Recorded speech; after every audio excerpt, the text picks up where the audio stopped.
Yo, what's up everybody? Welcome back to my channel. Hey, so I've been looking around the internet and I saw a lot of people talking about the combat system in Stellar Blade. So I figured I would make some videos to help you guys out with the combat system. So do me a big favor, hit that like button, also subscribe to the channel, drop a comment. All right, so the first thing we're going to talk about is actually the parrying system. Right, the parrying system in this game is actually quite easy. So your first step is to come to a supply base or a regular camp. I don't know why I couldn't remember camp, but come to a supply base or a regular camp. Go to this kiosk right here where your skill settings are. Now in here, find where your parry section is. All right, so here's the thing, there's a lot of little intricacies in the combat system here in this game, and if you don't read the description of what certain things do, you're not gonna fully understand it. So first we're gonna start with the parry system. So this right here is your parry tree up here. Oops, this is your parry tree up here. All right, so when you first play the game, your parry is going to be very there's a very small window for it. There's a bigger window than the dodge, but it's still a small window. But you can make it easier for your perfect parry. You just got to unlock a skill to do that. Not only that, your parry comes with counters as well. So after you do a big parry, a perfect parry, you can do a counter one, which is just basically a lunge forward. But if you read the skill description, it'll tell you some things. It stuns the enemy. It also moves your position behind whatever enemy you're attacking. The second one is this one right here, and this one has a buff to your character. It's a counter too. So when you counter in this state, it will target in front of you, but you get a attack buff. So it's little things like that whenever you're going throughout this game that you really need to read and pay attention to, so you can kind of get a grasp of it. All right, so we're gonna jump into the training room. You need to spend at least 5 or 6 minutes in the training room to get used to the parrying system, right? Because like I said, it's a little different. It's not an instantaneous parry. It's kind of like it's slightly delayed, but once you get used to it, it feels natural. So let's go ahead and jump into the training room. All right, welcome to the training room. Here in the training room is where all the magic happens, right?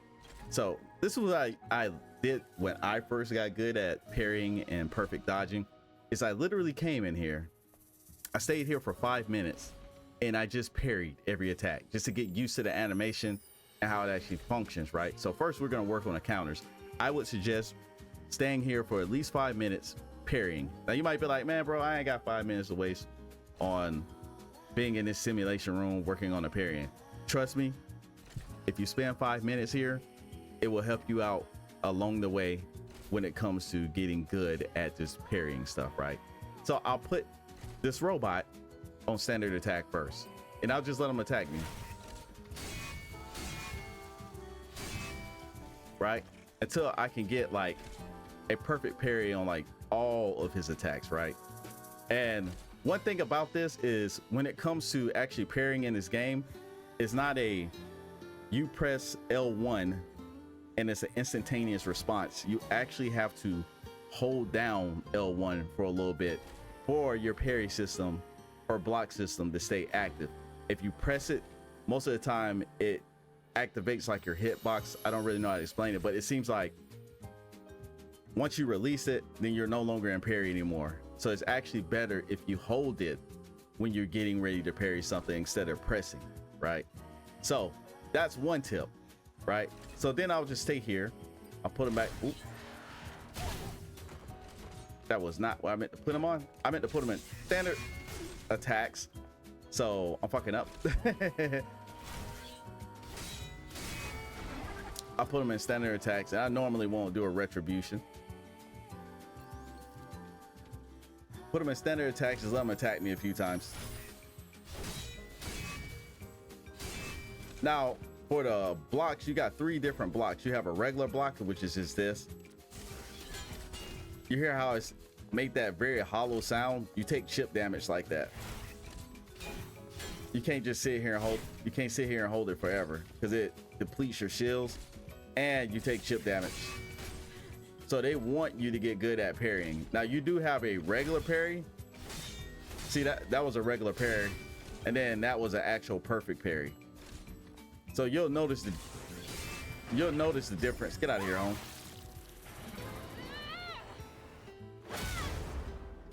There you go. You will notice the difference between a regular block, a regular parry, and a perfect parry. So I would literally sit here and be like, and I'll just do that for a little bit, right? I'll do that for like, I'll say like 5 minutes. And then you gotta know his attack pattern too. So after you get used to his attack pattern, it's a whole different ball game. It's just like in the game, like a lot of enemies are approaching the game.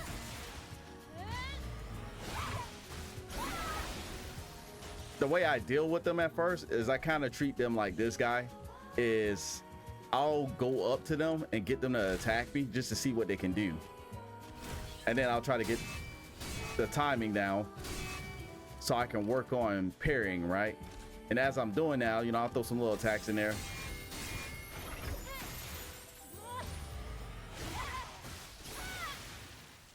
I'll throw some little attacks in there or whatnot, like, oh.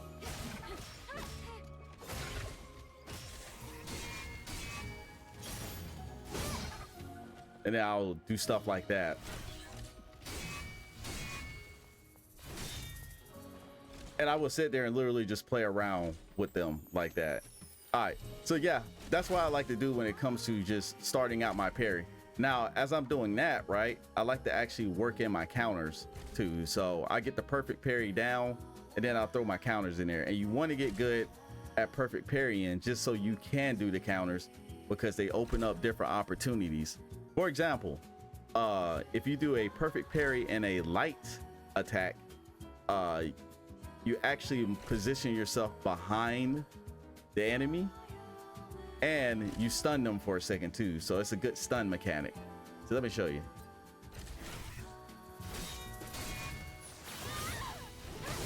See, he's stunned. Stunned for a while, actually. Oh wait, my attacks went off. Never mind, hold on. And see, I'll just sit here.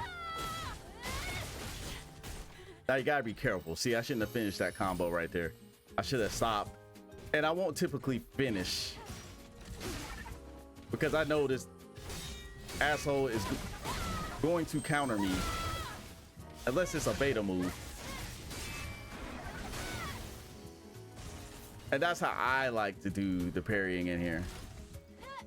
I'll let him run up. Then I'll do another counter. Now I know I got a damage buff. See what I mean? 1 or 2 hits.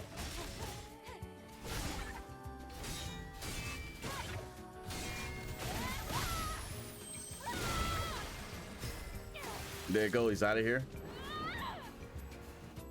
Wow. So I normally, once I get used to parrying, I like to weave my counters in here too. The counters don't cost that much beta energy. Now the thing is about counters, you got to have beta energy to do it. So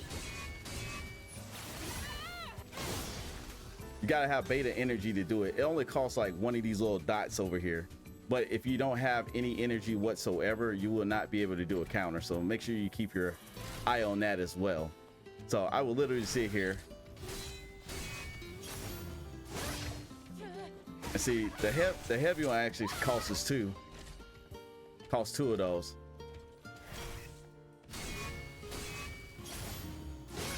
Oh, never mind. I lied. It only costs 1.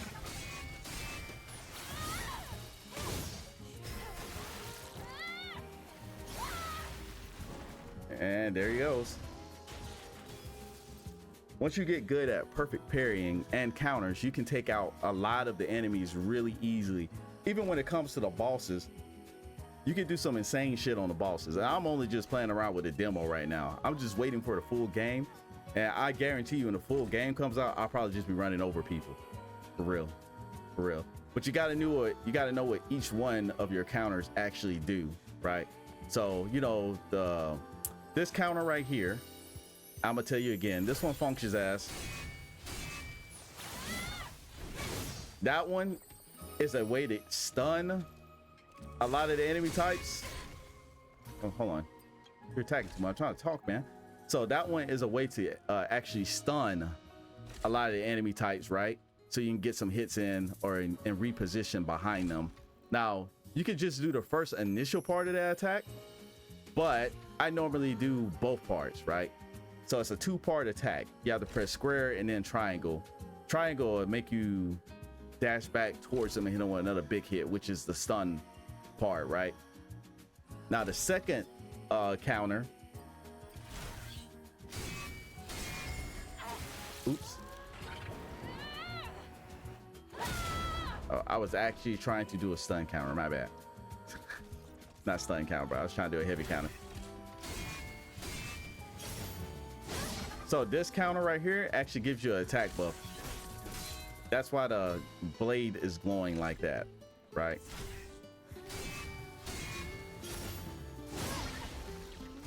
And see, once you get used to it,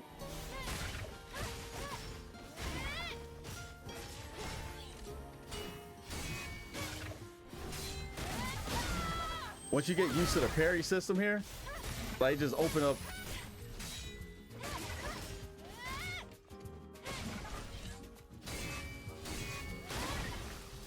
Once you get used to the parry system, it just opens up all kinds of different opportunities for you.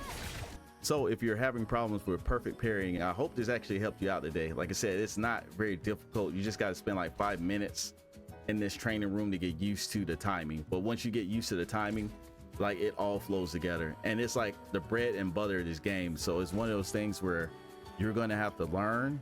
And if you don't learn it, you're going to get punished hard for it.